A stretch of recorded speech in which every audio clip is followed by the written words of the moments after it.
নমস্কার। আগামীকাল কেন্দ্রে বাজেট পেশ হয়েছে তা আপনারা প্রত্যেকেই জানেন এবং চায়ের দোকান হোক বা নিউজ পেপার প্রত্যেক জায়গাতেই বিভিন্ন রকম কনক্লুসিভ আলোচনা চলছে।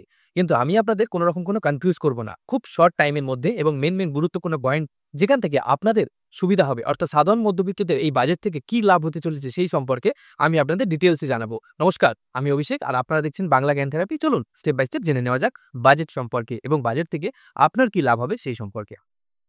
দেখুন, কোন জিনিসের কতটা মূল্যবৃদ্ধি হবে এবং কোন জিনিসের দাম কতটা কমবে সেই নিয়ে যদি ডিটেলসে আমি আপনাদের জানাতে যাই তাহলে ভিডিওটা খুব লং হয়ে যাবে এবং আপনারা আপনাদের ধৈর্য হারাবেন। সুতরাং আমি আপনাদের গুরুত্বপূর্ণ যে স্টেপগুলি বলবো তা প্রথমেই যে 2025 এবং 26-এর যে ট্যাক্স স্ল্যাবে যে পরিবর্তন আসতে চলেছে তা হলো ইনকাম ট্যাক্সের যে স্ল্যাবের পরিবর্তন। সেই সম্পর্কে আপনাদের বলতে গেলে 0 থেকে 4 লাখ পর্যন্ত যাদের বাৎসরিক ইনকাম সেখানে আপনাদের কোনো ট্যাক্সেবল স্ল্যাবের আওতায় পড়তে হবে না, অর্থাৎ জিরো ট্যাক্স পে করতে হবে। 4 থেকে 8 লাখ পর্যন্ত আপনাদের যে ট্যাক্স, 4 থেকে 8 লাখ পর্যন্ত যাদের বাৎসরিক ইনকাম সেখানে কিন্তু ট্যাক্স স্ল্যাবের 5%। এই 5% এর পর 8 থেকে 12 লাখ পর্যন্ত যাদের বাৎসরিক ইনকাম তাদের 10% ট্যাক্স।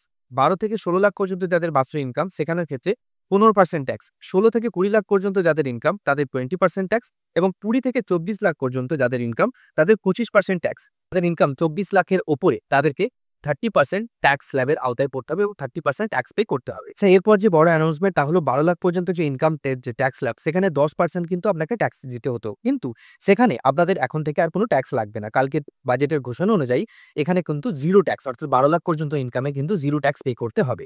এবং এখানে একটু মনে রাখবেন, এই যে 12 লাখ পর্যন্ত ইনকামের ক্ষেত্রে এখানে ক্যাপিটাল গেন যে ট্যাক্স, ক্যাপিটাল গেন ট্যাক্সের কিন্তু আলাদা ট্যাক্সের আওতায় পড়বে, তা এর সঙ্গে অ্যাড হবে না। ক্যাপিটাল গেইন ট্যাক্স ছাড়াও যে 75,000 টাকা স্ট্যান্ডার্ড ডিডাকশন ছিল তা এখনো পর্যন্ত প্রযোজ্য থাকবে, অর্থাৎ 12 লাখ পর্যন্ত যে ইনকামের ক্ষেত্রে যে জিরো ট্যাক্স পে করছেন সেখানে 75,000 টাকা অ্যাড হবে, অর্থাৎ 12,75,000 টাকা পর্যন্ত স্ট্যান্ডার্ড ডিডাকশন নিয়ে আপনার কিন্তু ইনকামের মধ্যে কোনো রকম কোনো ট্যাক্স আপনাকে পে করতে হচ্ছে না, অর্থাৎ 12,75,000 পর্যন্ত আপনার জিরো ট্যাক্স হয়ে যাচ্ছে। দ্বিতীয় যে অ্যানাউন্সমেন্ট বা টিডিএস ডিডাকশন নিয়ে, আপনারা প্রত্যেকেই জানেন পোস্ট অফিস এবং ব্যাংকের বিভিন্ন রকম যে স্কিম থাকে তাতে টিডিএস ডিডাকশন হয় এবং বিভিন্ন রকম স্কিমের ক্ষেত্রে যে আর্নিং হয় অর্থাৎ সুদের যে ইনকাম হয় তার ক্ষেত্রে কিন্তু সিনিয়র সিটিজেনরা সবচেয়ে বেশি এই বাজেটের পর থেকে উপভোগী হবে। সিনিয়র সিটিজেনরা যে কোনো স্কিমে ইনভেস্টমেন্টের পর তাদের যে ইন্টারেস্ট ইনকাম হতো অর্থাৎ সুদ থেকে যে ইনকাম পেতেন তা পূর্বে ছিল 50,000 টাকা, অর্থাৎ 50,000 টাকা যদি তাদের ট্যাক্সেবল ইনকাম হতো অর্থাৎ ইন্টারেস্ট থেকে কোনো রকম কোনো ইনকাম হতো সেখানে টিডিএস ডিডাকশন হতো 50,000 টাকা পর্যন্ত ছাড় ছিল। এখন সেটি এই বাজেটের পর থেকে কিন্তু বাড়িয়ে 1 লক্ষ টাকা করে দেওয়া হয়েছে, অর্থাৎ সিনিয়র সিটিজেনরা যদি কোনো স্কিম ইনভেস্ট করে থাকেন সেখানে 1 লক্ষ টাকা পর্যন্ত তার যদি সেখান থেকে ইনকাম হয় তার ইন্টারেস্ট হিসাবে সেখান থেকে কিন্তু 1 লক্ষ টাকার পর্যন্ত তিনি ছাড় পাবেন টিডিএস ডিডাকশনের ক্ষেত্রে। বুঝতেই পারছেন, যেটা পূর্বে 50,000 টাকা ছিল সেটা এখন বাড়িয়ে 1 লক্ষ টাকা পর্যন্ত আপনার টিডিএস ডিডাকশনের ক্ষেত্রে সিনিয়র সিটিজেনদের জন্য ছাড় করে দেওয়া হল। এছাড়াও রেন্টাল প্রপার্টি ইনকামের ক্ষেত্রেও কিন্তু ডিডাকশন বাড়ানো হয়েছে। যেরকম আগে যদি আপনি কোনো রকম কোনো বাড়ি ভাড়া বা কোনো অফিস স্পেস ভাড়া দিতেন সেখান থেকে যে আপনার ইনকাম সেটি যদি আপনার অ্যাকাউন্টে ক্রেডিট হতো সেখানে 2,40,000 টাকা পর্যন্ত আপনার ডিডাকশন ছিল, অর্থাৎ সেখান থেকে কোনো টিডিএস ডিডাকশন হতো না 2,40,000 টাকা পর্যন্ত ইনকামের ক্ষেত্রে। এখান থেকে সেটিকে বাড়িয়ে 6 লক্ষ টাকা করা হয়েছে এবং এই 2025-26-এর যে নতুন ট্যাক্স স্ল্যাব সেখানে কিন্তু আপনার টিডিএস ডিডাকশন হবে না 6 লক্ষ টাকা পর্যন্ত আপনার যদি আর্নিং হয় রেন্টের ক্ষেত্রে, অর্থাৎ রেন্টাল প্রপার্টিতে যদি আপনার যেটা হচ্ছে সেটি 6 লক্ষ টাকা পর্যন্ত আপনার টিডিএস ডিডাকশন জিরো হয়ে যাবে, আর কোনো ডিডিএস ডিডাকশন দিতে হবে না। তৃতীয় যে আপডেট তা আইটিআর রিটার্ন বা ইনকাম ট্যাক্সের রিটার্ন ফাইল নিয়ে। ইনকাম ট্যাক্সের রিটার্ন ফাইলে যদি কোনো রকম কোনো ভুলভ্রান্তি থাকতো তাহলে সেটি শোধরানোর জন্য 2 বছর পর্যন্ত আপডেট করা যেত, অর্থাৎ 2 বছর পর্যন্ত আপনি ব্যাকে গিয়ে সেই যে আপনার যে সাবমিট করেছিলেন যে ফাইল সেটিকে চেঞ্জ করা যেত বা নতুনভাবে সেটিকে আপলোড করা যেত আবার, কিন্তু এখন সেটিকে বাড়িয়ে 4 বছর করে দেওয়া হয়েছে। অর্থাৎ ধরুন আপনি 2024-25-এর যে ট্যাক্স স্ল্যাব এই ট্যাক্স স্ল্যাবের যে আপনি ইনকাম ট্যাক্সের রিটার্ন করবেন এই ইনকাম ট্যাক্সের রিটার্নের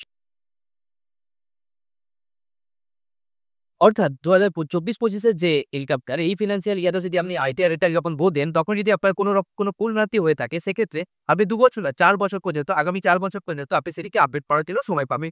এটি ছিল সবচেয়ে আইটিআর রিটার্ন নিয়ে সবচেয়ে বড় আপডেট। বাজেটের প্রধান যে 3টি আপডেট সেই সম্পর্কে আমি আপনাদের এই ভিডিওতে জানালাম। যদি কোনো রকম কোনো প্রশ্ন থাকে তাহলে কমেন্টে এসে আমাকে জানাতে ভুলবেন না, আমি আপনাদের কমেন্টে যথাযথ রিপ্লাই দেওয়ার চেষ্টা করব। এছাড়াও আমাদের এই বাজেটের পর আপনার যে ক্যাপিটাল গেইন ট্যাক্স সহ আপনার শেয়ার মার্কেট বা মিউচুয়াল ফান্ডে আপনার কি এফেক্ট করতে চলেছে বা আমাদের দেশের অর্থনীতি এরপর কি প্রভাব পড়তে চলেছে, আগামী দিনে কোন মিউচুয়াল ফান্ড আপনার জন্য বেস্ট হতে চলেছে বা মিউচুয়াল ফান্ড বা স্টক এক্সচেঞ্জের ক্ষেত্রে কোন ব্যাপারগুলো আপনাদের খেয়াল করা উচিত সেই সম্পর্কে ডিটেলস ভিডিও আমি আপনাদের জন্য বানাবো। আপনারা অবশ্যই চ্যানেল সাবস্ক্রাইব করে রাখুন পরবর্তী ভিডিওর আপডেট পাওয়ার জন্য। ভিডিওটি ভালো লাগলে এটি লাইক করবেন এবং আপনার প্রিয়জনদের সঙ্গে শেয়ার করে জানিয়ে দিন যে বাজেটের প্রধান যে 3টি চেঞ্জ হয়েছে সেই সম্পর্কে যারা জানেন এখনো পর্যন্ত তাদেরকে জানতে সাহায্য করুন। এবং যদি আপনারা অন্য কোনো রকম কোনো ভিডিও টপিক সম্পর্কে জানতে চান সেটিও কমেন্টে আমাকে জানাতে পারেন। দেখা হচ্ছে পরের ভিডিওতে এইরকম কোনো গুরুত্বপূর্ণ আপডেট দিন। ততক্ষণ পর্যন্ত সুস্থ থাকবেন, ভালো থাকবেন আর দেখতে থাকবেন বাংলা জ্ঞান।